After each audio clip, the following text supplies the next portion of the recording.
Hello everyone, আসসালামু আলাইকুম। I hope আপনারা সবাই ভালো আছেন। আলহামদুলিল্লাহ আমিও ভালো আছি। আমি আবারও হাজির হয়ে গেলাম আপনাদের জন্য তালের পিঠা রেসিপি নিয়ে। খুবই নরম ও একেবারে তুলতুলে এই পিঠা আপনাদের ঘরে থাকা উপকরণ দিয়ে খুব সহজে কোনো ঝামেলা ছাড়া তৈরি করতে পারবেন আমার এই তালের পিঠা রেসিপি। আশা করি আজকের রেসিপিটা আপনাদের কাছে খুবই ভালো লাগবে। চলুন তাহলে দেখে নেওয়া যাক কীভাবে আমরা বাসায় বসে তালের পিঠা তৈরি করতে পারি। প্রথমে আমরা চাউলের গুঁড়া নিয়ে নিলাম, তাতে দিয়ে দিলাম স্বাদমতো লবণ ও চিনি। তারপর আরও অ্যাড করে নিলাম নারকেল। তারপর আটাটা ভালো করে মেখে নিয়ে 2 ঘন্টার জন্য রেস্টে রেখে দিলেই তৈরি আমাদের পিঠার জন্য আটা।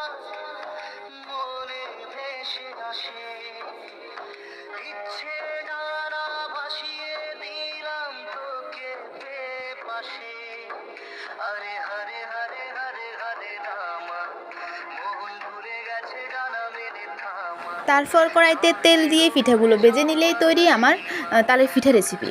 তো আজকে এখানেই শেষ করলাম। ধন্যবাদ সবাইকে, ভালো থেকো। রেসিপিটি শেষ পর্যন্ত দেখার জন্য ধন্যবাদ। আর তোমরা যদি বাসায় ট্রাই করো তাহলে অবশ্যই আমাকে কমেন্ট বক্সে জানাবে।